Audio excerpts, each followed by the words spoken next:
All right, so here's our view of Cabo San Lucas. Never been before, and I'm a little beat up. We traveled an extra, I don't know, or we got screwed out of a day of being here from weather and fog traveling, which is really shitty. But we got here, but that meant that we got here late after getting beat up traveling, and then we had to get up 5 o'clock in the morning and get beat up on the water for 2 days straight, which was exciting with my friends. And this is the first day we've actually been able to experience this place, and we have to leave in a day and a half, I think, or 2 days. So anyway, I finally get to sit down and relax, and I'm gonna share some voices, some important voices. That's what I'm gonna do. And then maybe go swim or something, I don't know. I'm not really much of a tourist kind of person, so. I'm gonna flip over to the audio with B-roll in the background because I'm gonna do this in the room. And I could do it out here, but it's a little echoey. Whatever, I like my audio to be smooth. Now listen to these important voices, all right? All right, here we go. So, while I was on the boat with my buddies, I was clearing my phone to make more space for fishing, pictures, and video, obviously. And I had a whole pile of screenshots in there, and I need to get those shared, so I couldn't delete them until I share them. And I found an interesting one, and I think it was sent to me in Messenger with a whole pile of screenshots. So, now, how am I going to do this? This is quite the conversation. So there's a conversation between a man and an Alberta farmer. And the Alberta farmer has no qualms about getting his information out. And this man approached him, I guess, online, had a conversation with him, and he screenshot the conversation with this guy, right? And they messaged me, and he said, "Steve, I've had a conversation with an Alberta farmer. He has these beings on his land for over 30 years. Many sightings and orbs and U.S. government agents in Alberta. I've forwarded to you above the conversation I had with him. You may find it interesting." I forgot to mention that this Alberta farmer, Cody Mars, he and his father saw U.S. government agents trespassing on their land. They also saw their cars with U.S. government plates. They observed the agents from a distance with binoculars, but didn't approach them. It's just a farm and woods, so something is up. And I doubt they have permission from the Canadian authorities to be poking around. Have you heard of U.S. agents sneaking around rural land like this in Canada? I've heard rumors. I haven't seen firsthand myself, so I can't confirm it, but at this stage of the game, I believe that the Canadian and American governments are possibly answering to just a small group of people. Now, let's face it, the Canadian government is just a bunch of piss-ons when it comes to it globally, right? But moving along, more importantly, is the information for all of us, the people. So let's get it going. It's going to be a little awkward to read this possibly because it's screenshots. Like we're talking 369, 1, 2, 3, 4, 5, 6 screenshots of 9 different screenshots, all right? So here we go. So the original emailer to us messaged this farmer. The farmer says, "Hello." And he said, "Yes, I am very interested in learning more about Bigfoot. Thank you." Said, "Hi, thanks for asking me to message you. I'd love to hear what you know. I'm George, and I live in central Illinois. You're welcome, and thanks for messaging me. I'm Cody, and I'm from Alberta, Canada. Nice to meet you. And you as well. So take this as you will, and I promise you, it's not a word of a lie." Anytime I pause awkwardly, it's just switching the pages and catching where I was reading last, okay, guys? "I grew up with them." Man replies, "Wow. Where I'm from, they are so well known and seen so often, we don't even bat an eye anymore. I guess you could say growing up with them to us was no different than anything else, than everyone else growing up with deer, moose, or elk. And bears. You get the drift. So we never really put much thought into it. Now, when I say I grew up with them, obviously I don't mean they raised me. I mean, it was almost as common to see one as any other animal. I'll give you a bit about me. I'm not crazy. I'm a 31-year-old father of 3 boys, born and raised on a farm, and farmed my whole life. I moved away now and owned a few successful businesses, and I have no interest in lying to you or anyone else. I just want to tell people what I know and what my family knows. I believe you 100%. Our farm is well known up here for being different. And I assume you have heard about Skinwalker Ranch in Utah? Yes. Okay, cool. So our farm has often been called by many people that know it as the Canadian Skinwalker Ranch.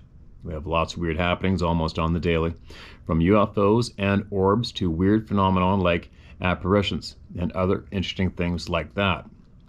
I actually have a podcast on Spotify called the Canadian Skinwalker Ranch, where I explain a lot of the weird things that happen.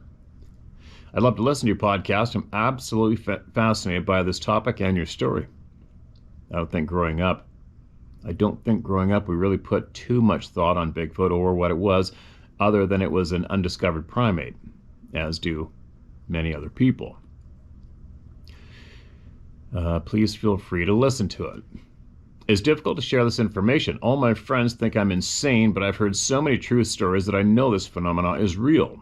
Have you seen Bigfoot morph into a being or vanish into thin air? I remember being about 7 or 8 years old with my dad learning to call moose. And my dad had an old camcorder and was filming my brother and I. And at the time, none of us noticed it, but when we watched the footage after the fact, plain as day, in the snow, my dad had in fact filmed a Bigfoot walking behind us. Now getting Bigfoot on camera wasn't important, as we always knew he was real. What was important, however, was how my dad, me and my brother, never seen him with our own eyes when we absolutely should have seen him. Yes, I have, and that's what I'm getting at. I can very much relate to not being able to tell my story to people. Yes, I believe that's true on film, but not with your eyes. And that's why I'm excited to have found this group and tell people that believe and want to know what I've seen and what I know. Many in the group believe Bigfoot is flesh and blood. Exactly. So my dad is an outfitter. Oh, hold on. Many in the group believe Bigfoot is flesh and blood primate. There's a lot of criticism for our position.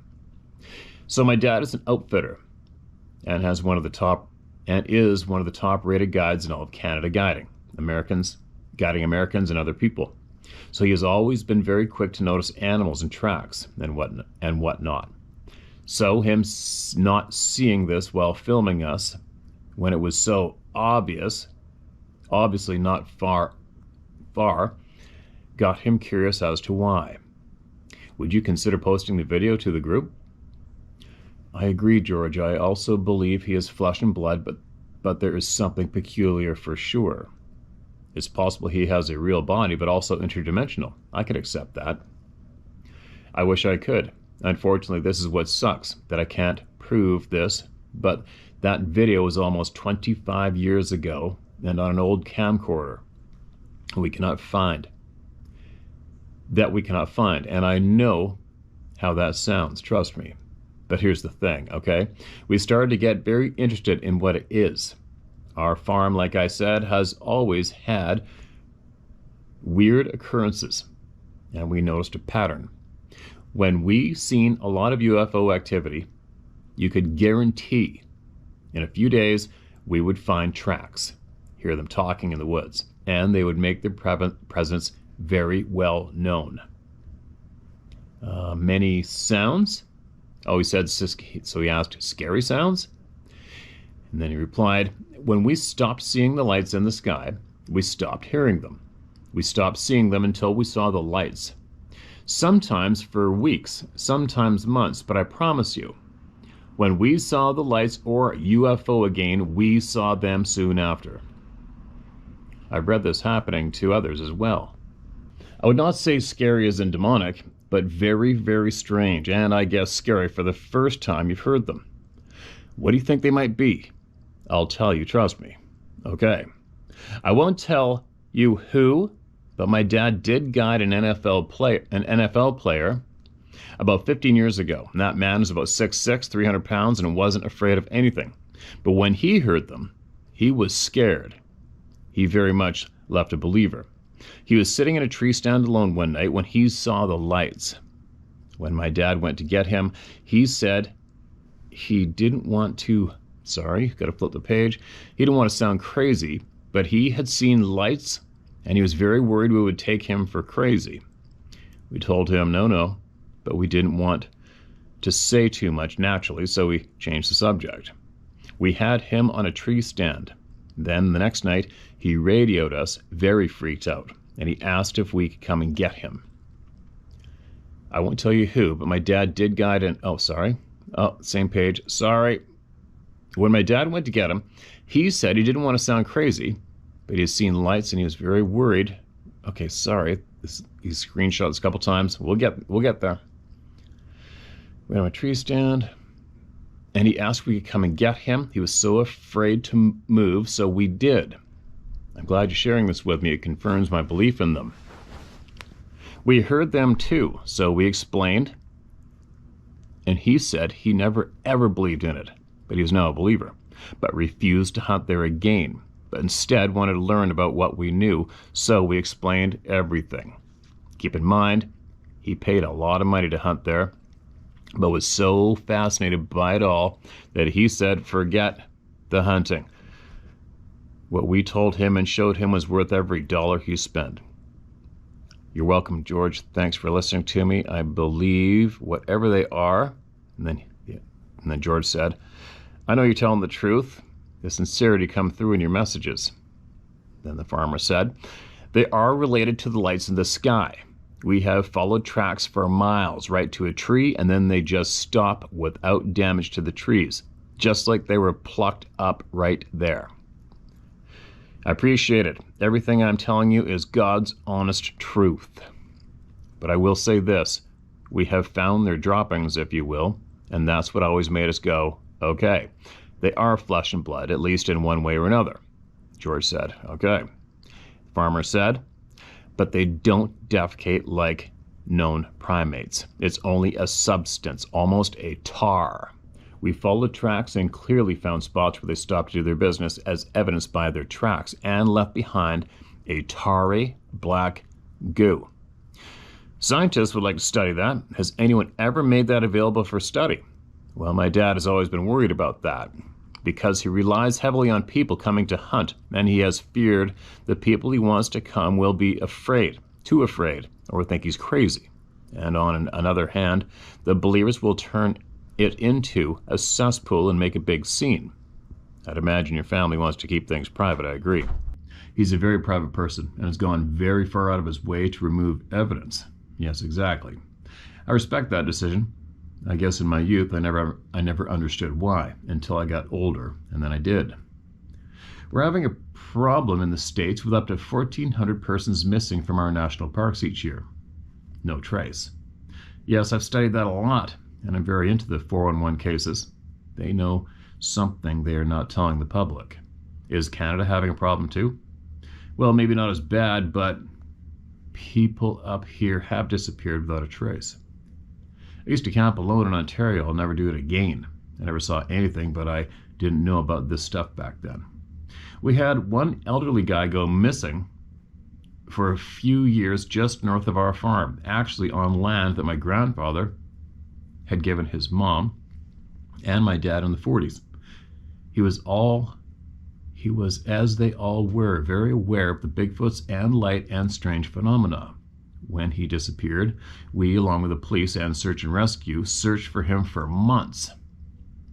It took a few years to find him, but when they did, they found him in the muskeg about 8 miles west of his place in a spot that would be impossible for an athlete to get into, never mind an 80-year-old man in very poor health. I remember when they found him. It was in a place that had been heavily searched before many times, really only accessible in the winter months on snowmobiles. He was buried about 4 feet up to his chest. And when they found him, they literally said the oddest part was it was almost like he fell there. He was not a heavy guy, and even though the muskeg is soft, it's not soft enough for him to sink that far down. So they described it like he fell out of the sky. When When they did search his place, they found multiple sketches he had drawn of a big creature looking at him through the windows and stalking him through the trees. He had drawn many sketches of lights in the sky and had a diary all about the man in the woods. They asked us if we knew anything about any of it, and in fear of being laughed off or worse, blamed for any of it, we said we had no idea. Smart move, low profile. Yeah, I'm blown away. Well, I really hope you don't think we're all a bunch of nutcases, but that's my story, on that matter at least. No, not crazy. I know it's a real phenomenon. Yes, it is very real. I've been chatting with others who have told me things too. Whatever they are, I do not believe they are good. Agreed. Awesome. You can feel them too. That I want to hear about too. I've been told their scream goes right through you. Can you feel it? You see, animals go quiet when they're around. I guess as I grew up hearing them, I got so used to them screaming. Screaming became no different than the lights. You stop seeing them. Oh, sorry. But just like when you stop seeing the lights, you stop seeing them. And the air feels more at peace, if that makes sense. Yes, it does. Like we have a sixth sense that lets us know, or at least foreknow. What? Like we have a sixth sense that lets us know at least know they are gone until the lights come back and the air feels different. I hold a biblical view that they are evil entities, but I don't mention it too often. I can't prove anything, and I'm not a wacky Bible thumper.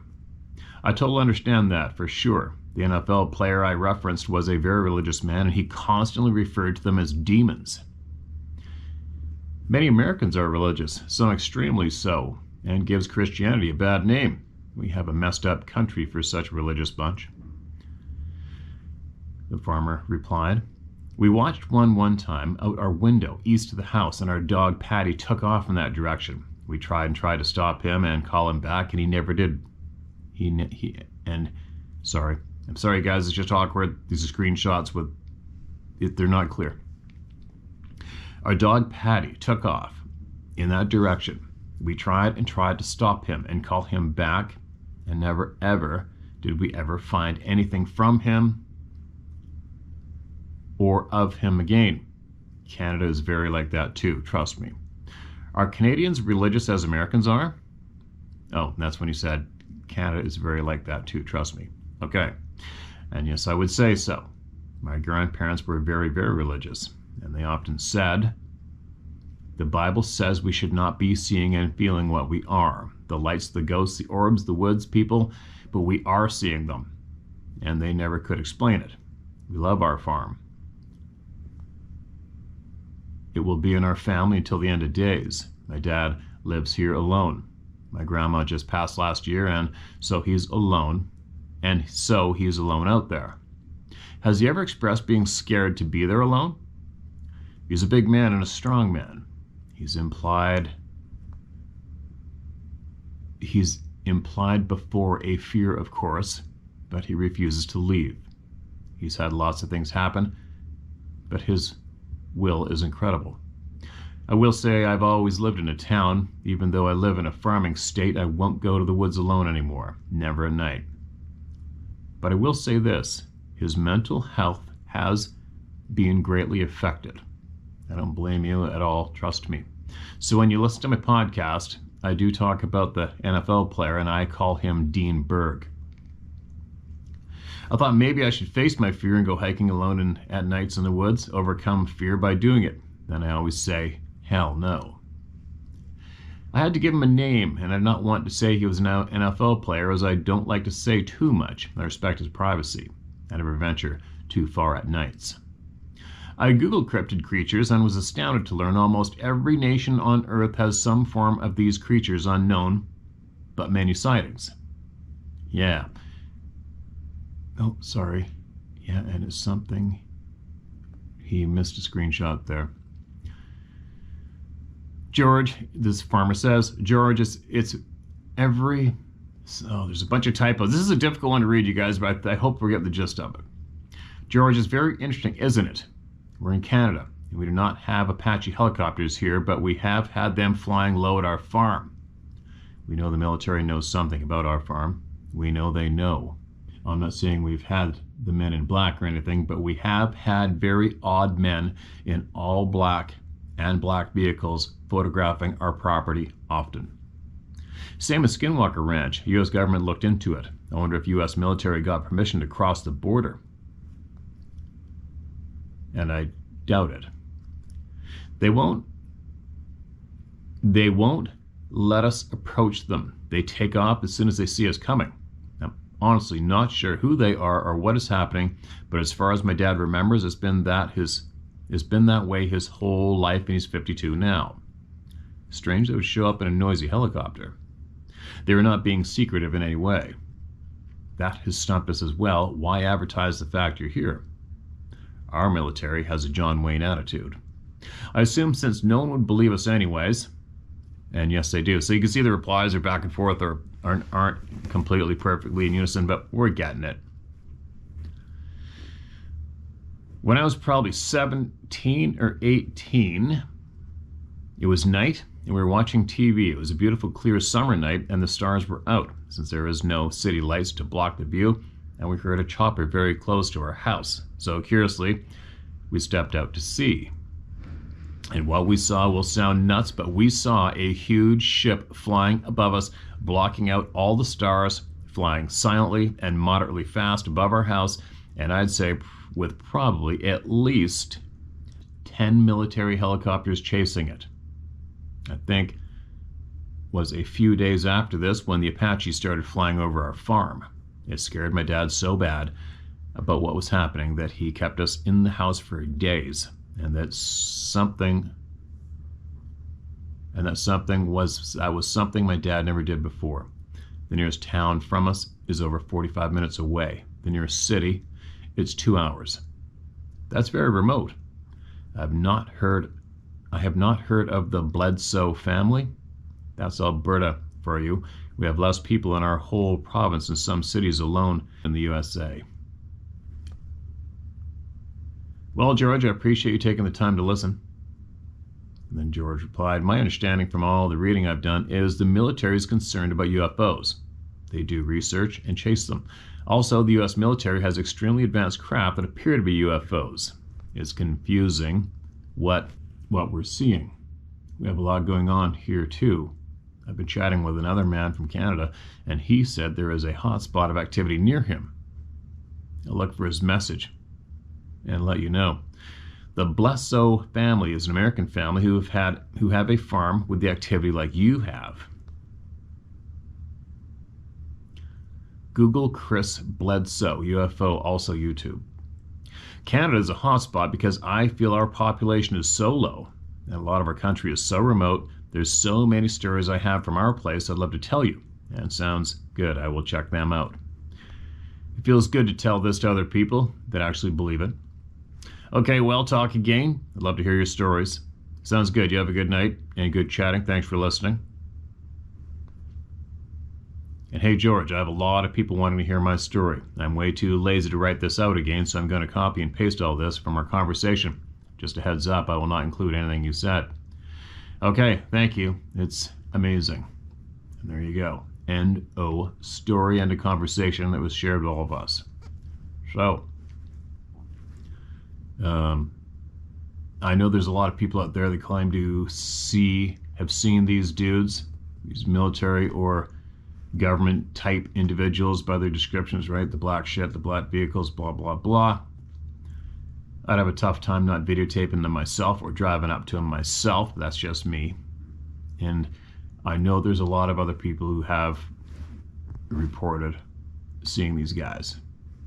So, and especially as well, we've had a lot of UFO sightings have described the same thing in the air, that great big huge thing blocking out the whole sky. There's no way out of it. It's a very strong pattern. But anyways, what I can add on is one night, and I swear on the farm this is true, we saw a bright light in the forest cross the way, and we had a helicopter flying extremely low, vibrating the house in the middle of the night in pitch black. That happened at our place. That's a fact. Take for what you will, leave it. Do I got the answers for that? Nope. No, I don't. But anyway, there you go. Interesting, right? And I have a feeling that, I don't know where this Alberta farm is, but I have a feeling it's close to the U.S. border, just from the things, the mentions of the U.S. vehicles and plates. I'm guessing. There you go. Anybody else know anything else wants to add on to this? Email it in. All right? Now, who's next? All right, here we go. One more, and then I'm going to call it quits. It's funny when you think about those guys in the black shit, the black SUVs, darkened out SUVs, sunglasses, intimidating people. I don't know, how many of you would be intimidated by them? Would you go rip it out in your yard and confront them, take pictures of them, tell them to ram it up their ass? What would you do?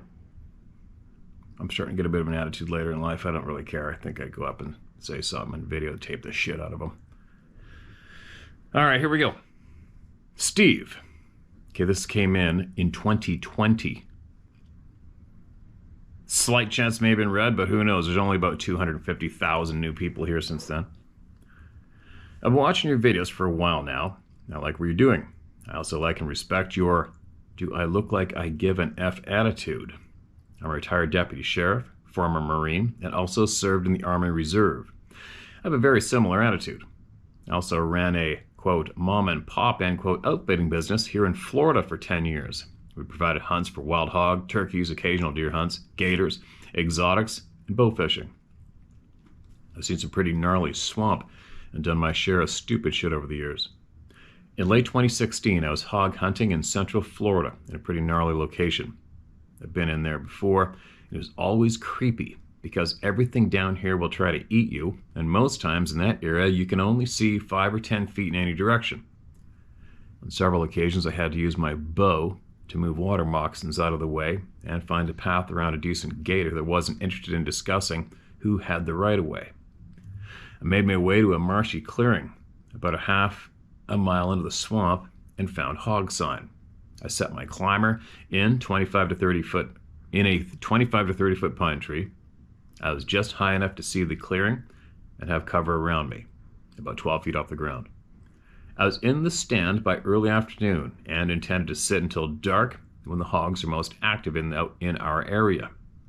About 5 p.m. I was watching several white-tailed does that were about 7 yards north of me. They were feeding contently toward me, and my hog hunt was rapidly turning into a deer hunt. Shortly before dark, the deer had closed to 20 yards. I was trying to pick out which doe to shank. It was dead quiet, almost no wind, and I heard the most god-awful groan from behind me. It was so freaking loud that I felt it in my chest. And it was close, inside of 70 yards. The deer broke camp like I've never seen a deer run. No flagging, no bounding, just out. Straight line, ears pinned back, tails tucked, and about Mach 3. And that pretty much told me that whatever I had just heard ate meat.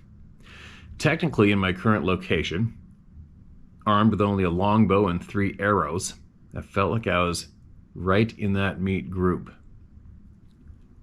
It took a few seconds to get my thoughts and my shit together, but I finally decided to take the deer's hint and unass the area.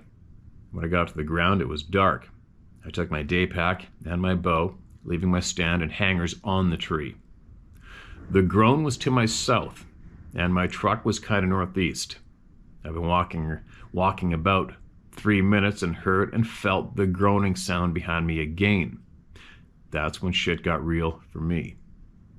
It was answered by an equally loud, high-pitched whoop from in front of me. Whatever answered the groan was between me and the truck. At this point, I'm really not liking this being surrounded situation. North and south were covered by those things. East was super thick, high ground, and west was lots of water, but more open. I went for a swim, circling northwest to the truck. I'd rather take my chances with the gators and snakes. Holy shit. I got to the truck pretty late, and the moon was up high. I found an enormous handprint on my truck's topper. It was super greasy. I didn't really know what to think of it, so I just got the hell out of there and went home. I waited a couple of days, then I went back to get the rest of my gear. This time, it was full battle rattle, and I was going in prepared. Short barrel 12 gauge, 40 cal Glock with extra mags, On the way into the swamp, I found big, deep tracks. They looked almost flat-footed. The tracks had almost no heel strike and pushed heavily off the ball. The stride was easily 45 to 50 inches and walking in line, like heel to toe, but full strides. When I got to my stand, I found 2 sets of tracks that met up about 10 yards from my stand, and all the tracks were either paralleling hog sign or in hog sign. I got my shit together and left. I drove out a different way, looking along the swamp for more tracks, and found them. I also found a mangled pig. The pig looked to have been 40 pounds-ish. It wasn't shot. Its neck had been twisted around a couple of times. The legs were obviously pulled off, not cut or chewed. The hide appeared to be torn open and not cut. It had been pulled apart and eaten. I've attached photos of the area, tracks, footprint, and the hog kill. I didn't see them face to face. I don't care if I ever do. That's their swamp. It's almost 7,000 acres without even a fire break in it. I've attached photos of the area, the tracks, the handprint, and the hog kill. I didn't see them face to face. I don't care if I ever do. That's their swamp. It's almost 7,000 acres without even a fire break in it. 2.5 miles wide and over 3 miles long. I know what was going on out there and what I was in the swamp. Sorry. I know what was going on out there and what I was in the swamp with. There was no way any human came 2 miles through that swamp to get behind me. No one came in behind me unless he or she was twice my 300-pound body weight and has 16-inch long, 6-inch wide, flat, bare feet. I didn't leave anything in there. I need to go back and get, and haven't been back in the area since. I've told a few close friends, but this is the only public statement I've made. I know that tracks don't do much for you, but I have attached photos from my incident. You can use the story, photos, and my name if they can be of help to you. Keep up the good work, Jack. Jack, I read this before. Now I remember, and I do remember those photos, and I don't have them in my phone with this story. And I'd have to go online and do a bunch of digging to find them, which isn't going to happen where I am right now because it's just too slow. But if I remember to, I'll repost them again when I get home. But there's probably a handful of people that remember the video, or the email share, I'm sure. But anyway, there you go. What am I doing now? I guess we got to go out and see something around here. Poor Sarah's just been stuck in a fishing boat at 5 in the morning and beat up. But she's got lots of good fish pictures, more than me. Weird, eh? Anyway, share my story at howtohunt.com. Keep sending them in, you guys. Keep sending in the goods, the information. We need it.